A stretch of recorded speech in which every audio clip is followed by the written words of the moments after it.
I think I might have overdone it with the seeds this time around. I honestly don't know where I'm gonna plant all of these things in the garden.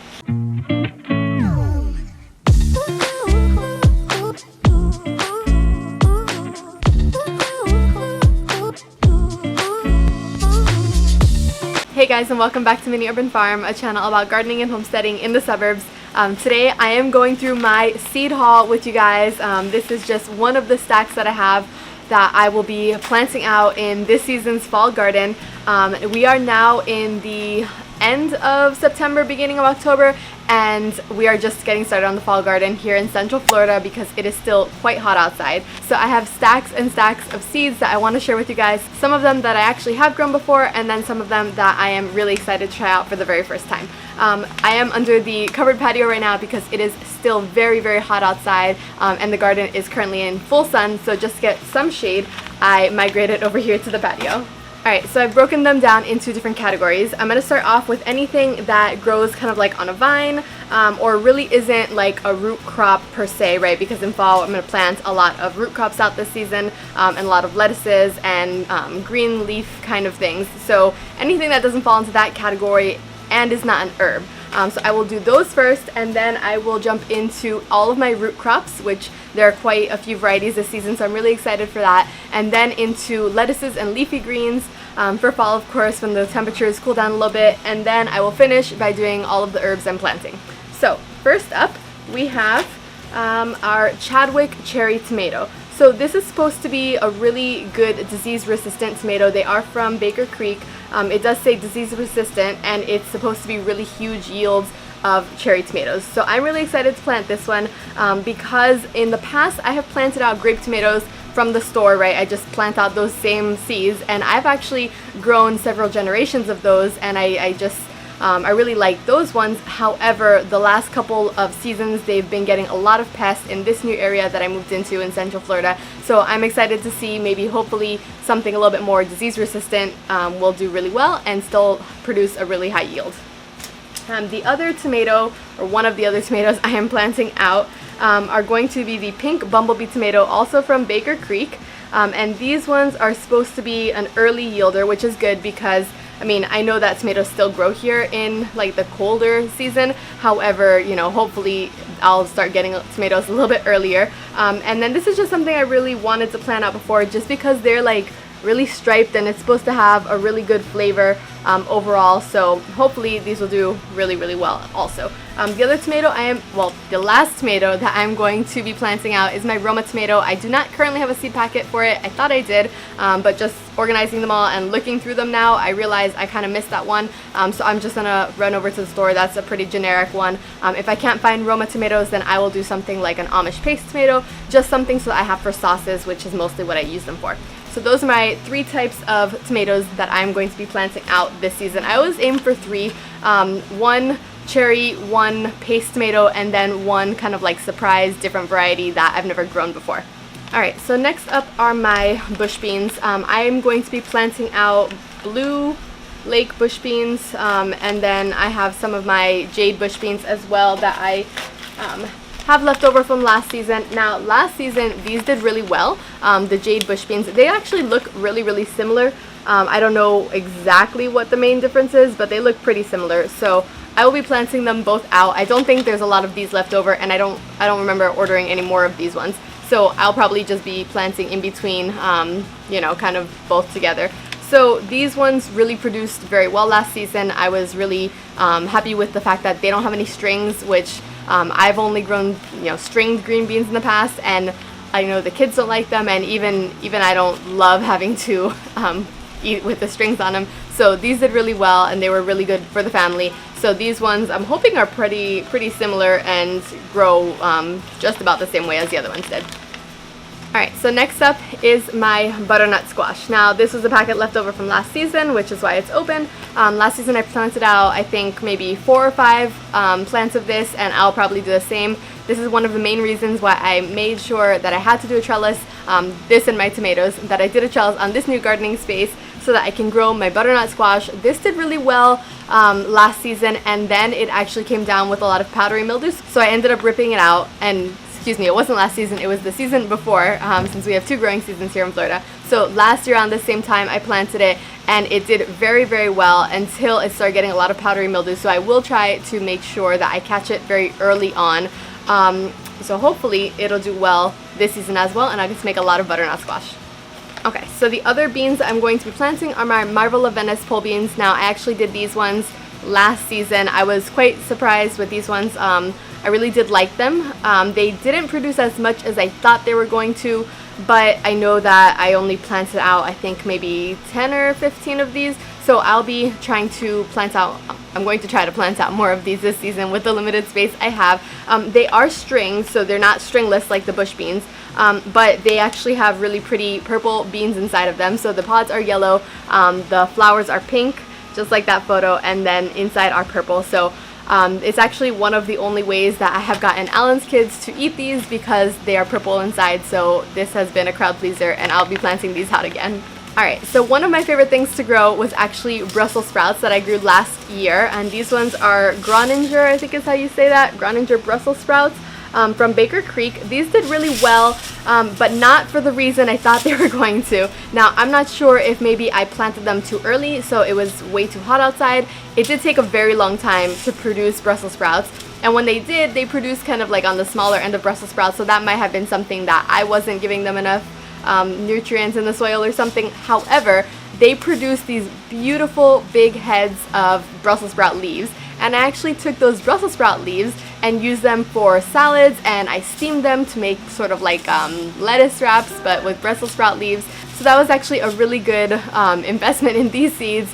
I only got a handful of Brussels sprouts from all of the plants. I think maybe I didn't give them enough space, but I would just grow them basically for the Brussels sprout leaves, which is exactly what I'm going to do this season, and then maybe we'll see if I get some Brussels sprouts. Alright, and so then on the off chance that my tomatoes or beans or whatever don't survive the 40-30 degree weather that it sometimes dips into here, I have these extra, they are snow peas from Baker Creek. I think I folded over the little flap here. Alright, so these are Carobi de Massen, I think is how you pronounce that. I'm not really sure. My French is not as good on the pronunciation. So these are snow peas that I have grown in the past, and I actually really do like the flavor. So on the off chance that something in the garden dies and I need something to replace it with, then these are what's going to go in our garden. Alright, so moving on to root vegetables, right, and root crops for fall. I am really excited because I am upping my growing space for my root crops this season. Last season I grew, I think it was only one type of carrot, but surprisingly the kids really liked harvesting the carrots. Not so much eating the carrots, but harvesting the carrots and watching the carrots grow, and I must admit they were pretty low effort. So seeing as there's a lot of stuff going on right now with wedding planning and house building and all the other stuff, I think low effort would be a very good quality to have in this season's garden. So I am growing this season 3 different types of carrots. First off, I'm starting with Little Finger carrots from Baker Creek. They're supposed to be pretty sweet, and they're like a baby carrot type, so they don't grow really, really thick. They're just kind of on the thinner side. So I'll be planting a lot of these. I can tell even like the packet, I don't know if there's just a lot of them or if it's like the seeds themselves are on the thicker side, but I can definitely feel it a lot more crunchy than normal carrot seeds. The other type of carrot that I'm growing is Pusa Rudira, I think is how you say that, by Baker Creek. I'm not really sure, but they're a bright red, kind of like dark pink kind of color. It's supposed to be really good for heat tolerance and really good production. So I mean, it does get pretty hot here. It's still really hot here, and we're almost into October. So hopefully these will do really well and have a lot of them. I just love, honestly, the driving factor was the color. So they're from India, I think it says, and they're supposed to be really high in antioxidants. So that I will definitely be growing this season. And then the Long Rouge Sang carrots, also from Baker Creek. So this is an heirloom variety, and they're supposed to be really sweet, and honestly I love how it's rainbow colored. So again, the color was the driving factor, and I think it's going to be really good, you know, to get the kids involved and make sure that everyone is having a part in the garden this season. Alright, so as far as radishes go, I will be planting out some Pink Beauty radishes from Baker Creek also. These are just some that I had left over from last season's. They actually did pretty well. I originally not last season, I keep saying last season, last year's fall garden. So I planted these out last year in the fall garden, and it was actually my first time planting radishes, and I planted them out right at the beginning / middle of September when it was still this hot outside. I mean, we're still in like the 80s, high 80s some days. So I planted these out, and the first month or so they barely grew and I didn't get any radishes. But then of course I read up and you're supposed to only plant them when the temperatures are much cooler, so I planted them out again October and November, and then in about, I think it was 21 days or so, most of my radishes were popping up, and I did get a pretty high yield of radishes. Now Alan doesn't particularly care for radishes, and neither do the kids, but I'm hoping that incorporating more radishes and more pickled radishes will be good for the whole family this season. So I'm going to plant out those ones, whatever is remaining of my Pink Beauty radishes, which I think there's probably still at least half the pack here, because I had ordered extra last time. And then I'm also going to be planting out these breakfast radishes, French breakfast radishes, also from Baker Creek. Now I did get 2 packets of these just because I love planting radishes. I'm not a patient person, so the fact that these grow ridiculously fast is always a plus. And they just look so pretty. I mean, come on. So I'll definitely be planting those ones. I cannot wait to see how long it takes them to grow. I think they're supposed to be a little bit bigger, so we shall see. And then I have my beets. Now I am growing this season yellow beets, or golden beets, from Baker Creek. Trying to get that in the shade here, which look really pretty. And then I am also going to be planting out my Detroit dark red medium top beans. Oh, you can't see that.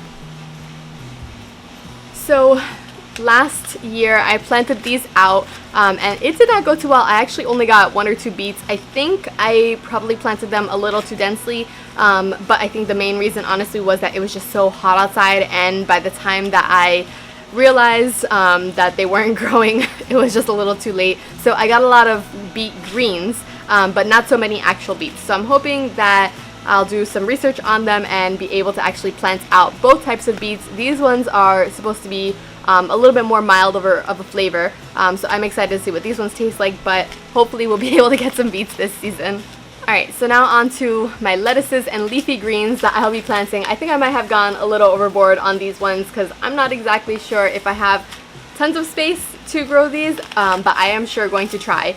So I am going to be growing first up my Swiss chard. These are I think they're just regular Swiss chard. In previous seasons I've grown rainbow ones, but this one I think they're just red in the stem color at least. So I really like the flavor of these. They do really well. They produce pretty well in the heat even, and then whatever I have extra, they go to the chickens. I will say that in the past couple seasons I have had a serious problem with caterpillars, so maybe just adding some sort of like little mesh or something to the outside of them, or maybe waiting a little bit to transplant them in. I might be starting these apart and then go from there. So we shall see on that front, but I will definitely be planting those.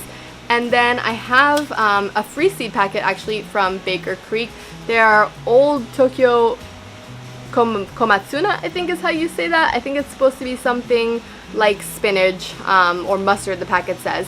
So these are a little bit of a colder variety as well. I'm curious actually to see how these grow and what they taste like. I've never grown anything like that, but might as well throw them in. And then I have Merlot lettuce, which just to add some sort of, flavor and color to the mix. They're supposed to be like really good for baby green production, and then also for cut and come again harvesting, which is definitely one of my favorite ways to grow leafy greens. So I have to add this one to the mix for sure. Whew. It is getting hot outside, so I am going to run through these a little bit quicker because oh my gosh, it is hot. Also my kale. Now last season I grew, I think, Russian red kale. This time I'm growing dazzling blue kale.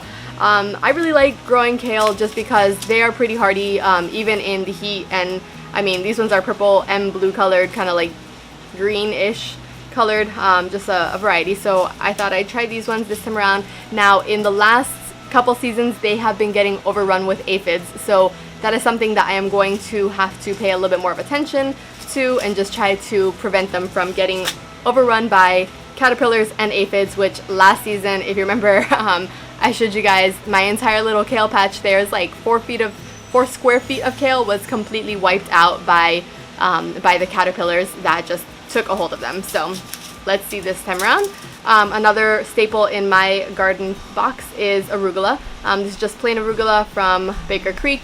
I usually cut them as baby greens. I feed these a lot to the chickens. They go a lot in salads. I cook with them a lot. I mean, arugula just has such an excellent taste. It's like a peppery kind of flavor, and they grow pretty well in this season. I mean, it says cold tolerant, but I've never had a problem growing them in the heat as well. So these are always on my list to grow every season. I also have Bronze Beauty lettuce, which just has like a pretty color. I mean, that's just, it looks like the whole things are like outlined in bronze. So basically I got this one because it says very heat tolerant, so I might try to plant this a little bit earlier, which gives me a little bit of variety so that, you know, if the other ones I can't plant them until it's a little bit colder outside, hopefully I'll be able to start planting out some lettuce and get a harvest. My Japanese red mustard, which is actually also a free seed packet from Baker Creek. However, I have bought these several times already, even though they come as free seed packets, because I just like the way they taste. I mean, they're very, like, I don't want to say bitter, but they have like a very sharp mustard taste, which I actually enjoy quite a bit. So they are just like it says, right? Strong, sharp, almost garlicky mustard flavor, and that is pretty much exactly how it is. I put them in salads a lot. You steam them with garlic and they just do really, really well. I've never had them like bolt because of the heat so far. So I will definitely add this to my list every season from here on out. I have some Gigante de Invierno lettuce, which means winter, giant of winter, right, in Italian. So these ones, of course, are going to be for a little bit more cold season, and it does say it produces large leaves really well in the cold. So I will have to wait a little bit to plant these out. I have actually attempted to grow spinach in the heat in previous seasons, and it does not go so well, so this is something I will definitely need to wait a little bit before planting out.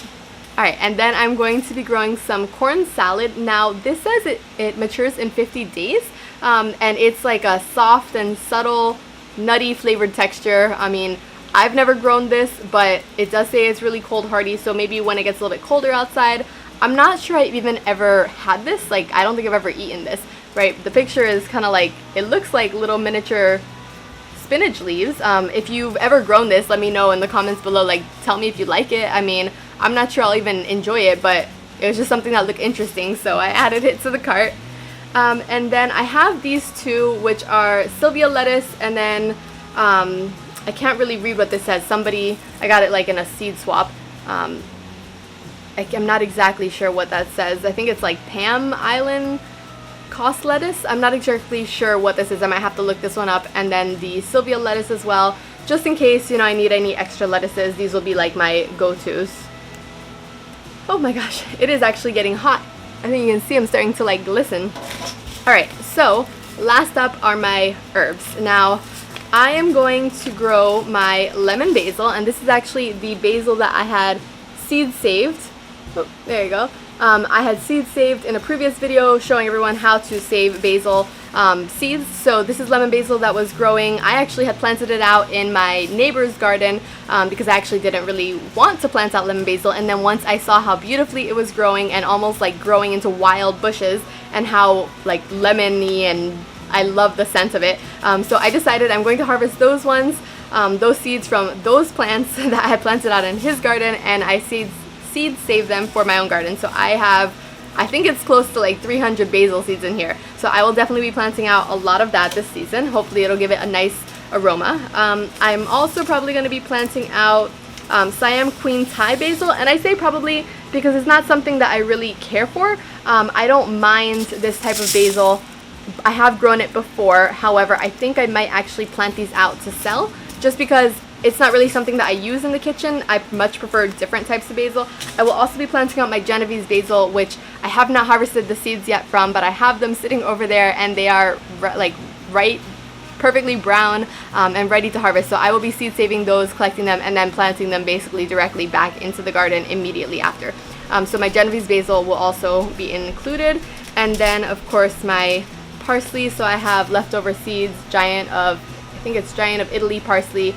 These are just kind of like the same ones I've been planting out for several seasons in a row now. I didn't actually get any more curled leaf parsley just because I think I'm gonna run out of room. If I have, by some miracle, some sort of extra room, then I might end up buying a little bit of curled leaf parsley to interplant along with this, but I really do like just regular flat leaf parsley is really great for cooking. And then my last one is going to be my chamomile. Now, I've actually never grown chamomile before. I am excited. Why won't this focus? Oop, there you go. I'm excited to grow chamomile for the first time just because I actually really like chamomile tea, and I like how they look, right? I like the scent of chamomile. They are just really pretty little yellow and white flowers.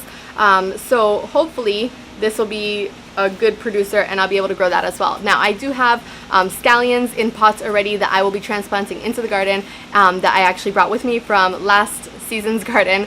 And then I actually also have oregano and lemon thyme and German thyme, I think it is, in pots already. So those will also make their way somewhere into the garden. I don't think I'm actually going to transplant the oregano and the thyme into the boxes. I haven't decided yet. I did kind of want to do like a cover crop effect underneath like tomatoes and other things that grow, you know, and then leave the soil bare. So I did want to produce that kind of like, you know, food forest kind of environment. However, thyme does spread very, very quickly, the same as mint and oregano, so I'm not so sure if I want to let it kind of like overrun the garden, or maybe just, we'll see how it goes. I haven't decided yet. So that is everything that I am planting out this season. I am not exactly sure where I'm going to plant it out. If you watched my last video, I only have about 60 square feet of gardening space. It is 30 feet by 2 feet wide, so 30 long by 2 feet off the end of the fence, so I can actually bend over and, you know, harvest all my stuff and top dress the soil, excuse me. And so then it's not that much gardening space as I had in my previous garden, but maybe I'll just end up planting lower quantities of things or leaving some things out. I haven't decided yet, but my next video will be, you know, allocating everything and mapping out the garden space and trying to decide where in the heck I'm going to actually put everything. So if that sounds interesting, definitely subscribe to the channel. Make sure that you turn on your notifications so that when that comes up, I can show you exactly how I determine where everything is going to go, companion planting, square foot gardening, all of that, to make sure nothing dies and kills each other essentially. I do have another video, and I will leave it up here on the screen somewhere, showing you exactly how I have done that in previous seasons using square foot gardening and companion planting methods to map out my entire gardening space, and nothing is left without space. So if you want to go check that out, definitely check that one out. If not, then I will be posting that video next week. Thanks so much for watching, guys. If you like this video, please give it a thumbs up, and I will see you in the next one. Bye!